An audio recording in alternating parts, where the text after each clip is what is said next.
Negotiations aren't done until you get the contract signed. Right now, sellers are the most informed about the market than they've ever been. And so the best way to compete with that is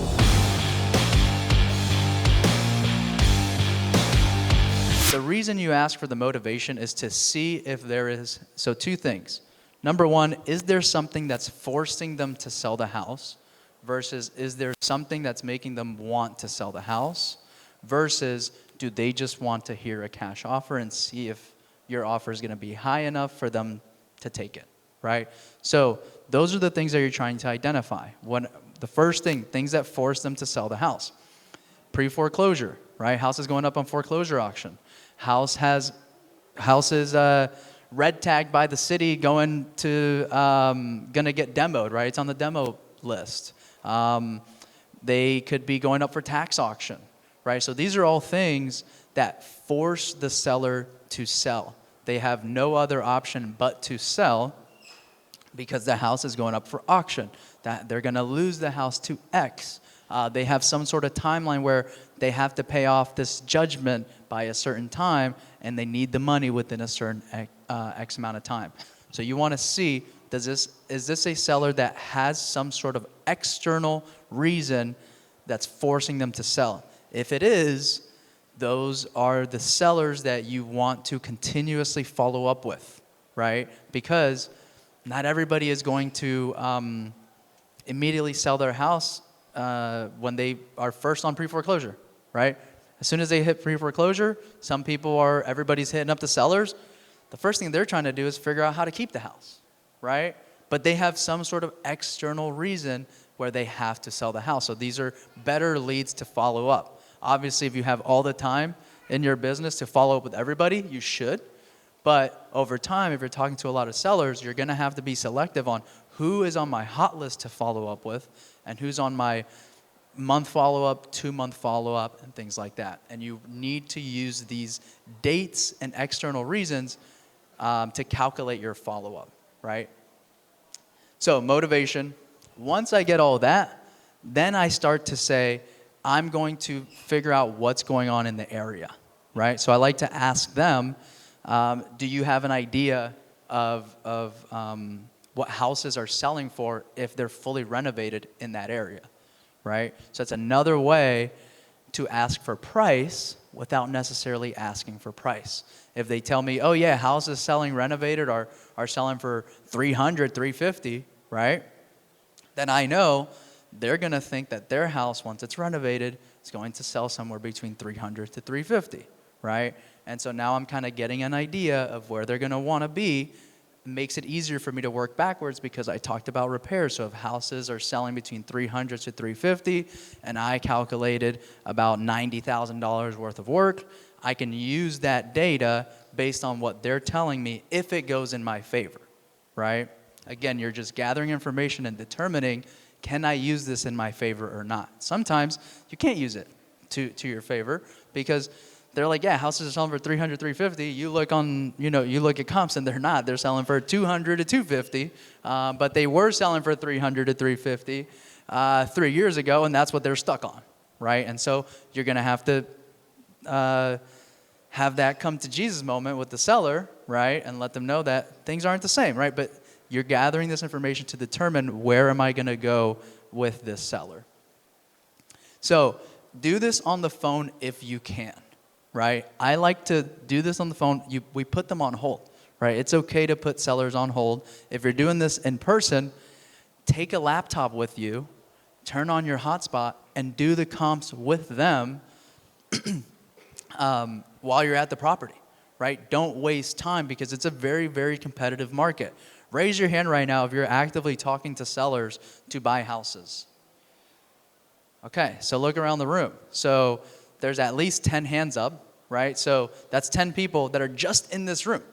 That's just this room that are actively talking to sellers. So there's probably at least another 15 out there. So that's just 25 people in this building right now that you're probably competing with.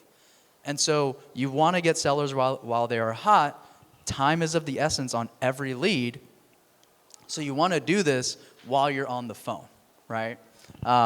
So we put them on hold if it's taking too long. As you get more and more experience in talking to sellers, the conversation will kind of come like second nature, and you'll be able to do comps while you're asking the repair questions, right? So if you don't have multiple monitors in your office or in your workstation, definitely get multiple monitors. It will change your life. And this way you can have Zillow up and MLS maybe on one screen while you're taking notes on the other screen with the seller, right? So that will make doing comps on the phone or pulling up the property appraiser or things like that easier if you have multiple screens. So definitely make sure you get that.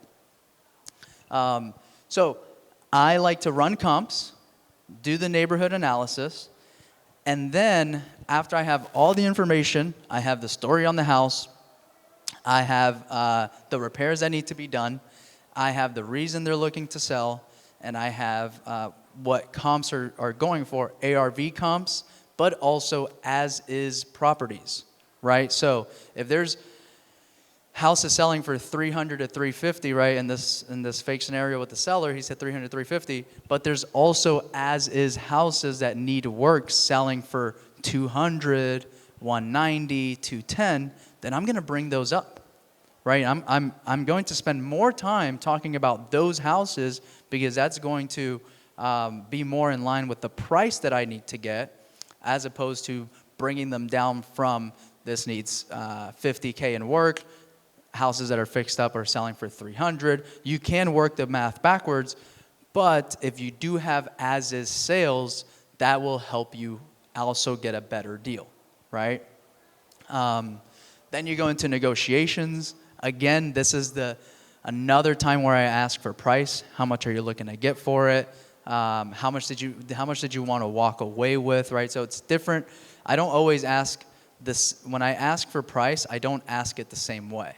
So you want to say, how much are you looking to get for the house?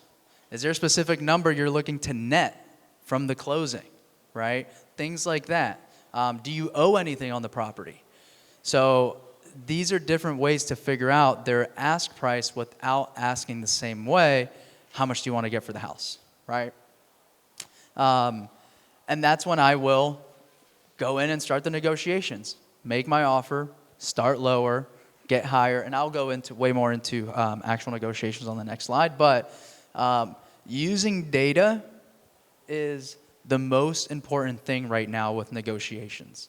Sellers right now are more educated than they've ever been before, right? We all have access to Zillow, to different sites now. They're all getting offers from Open Door, from different investors. So right now, sellers are the most informed about the market than they've ever been.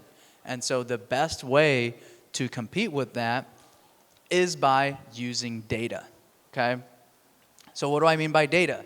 Talk about the repairs, right? That is data. The house needs X. Data is also the comps, right? Like I said, after repair value is selling for this, as is comps are selling for that. And then if you do get, come to an agreement on a price, then you'll either do the paperwork. We do a lot of the paperwork over the phone on DocuSign, right? We'll just send the contract through DocuSign, or we'll set up an appointment. Now, most people feel like that's where the negotiations are done. That is not when the negotiations are done. If anybody's been wholesaling or going after sellers for a while, you know that the first battle is sending the document. Next step is getting it actually signed, right? So you still have to continue to negotiate. Sometimes it's not about price. Sometimes they get your contract and they're like, whoa, you didn't tell me it was a 30, 45-day close, right? Like I thought this was a quick thing. So now you got to negotiate that. So you're constantly negotiating terms and reeling them in, because just because you sent the agreement and you agreed to a price doesn't mean they're going to sign it, right? Or just because you set an appointment up and you're like, hey, 50 grand is good. Cool, awesome. I'll meet you at the house at 3. Perfect. You show up at the house at 3 and they're like, hey, well, Billy from such and such buyer called and offered me 55, man. Can we do 55? And now you got to start the game again, right? And so negotiations aren't done until you get the contract signed. Tips for negotiations. I have a couple of these slides and I'll just spitfire them to you. I'll dig in on some. But number one, just be yourself, right? There's a lot of people teaching sales and negotiations online. And one thing that you'll notice is everybody has different styles. Some people have the one call close approach. Some people set up going to close in person. Some people are more of a Grant Cardone style, ink the deal type of closer, and some people are more build rapport, befriend the seller, and so whatever type of individual you are naturally is always going to come easier for you to get the deal that way, right? So just be yourself, and one of the things that I can add to being yourself is that's when people will smell that you're being real, right? And right now, you have a ton of people in the game who try to be someone they're not, and sellers can sense that. Sellers can sense if you're pretending to know what you're talking about, but you really don't.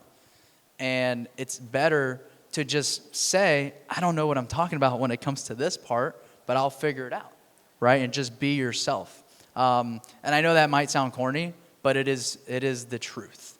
Don't feel like you have to put on this crazy seller, closer persona to get deals. I work with tons of wholesalers, and I get deals with people who are, if you don't sign the contract right now, I'm moving on and we're never going to talk again because I need to go buy another house. And then I have other wholesalers who are like, yo, I finally got this deal after 2 years of negotiating with them. I took them out to dinner. I did this, I did that, and we finally got it done, right? And so like there's different styles of sellers that will also work with who you are. And so just be yourself. Put them on hold. That's huge. So constantly put them on hold for everything and anything. It doesn't matter if you can do what they're asking. Make them feel like they're winning and you're going out of your way to give them what they want. And the best way to do that is, okay, let me see if I can do that. Can I put you on a quick hold real quick? Let me talk to my partner. We're going to brainstorm. I'm going to try to get that done. Okay, cool. Put them on hold. Even if you're talking to nobody, take them off hold after 30 seconds. Hey, we're good. We can make it happen, right? It works.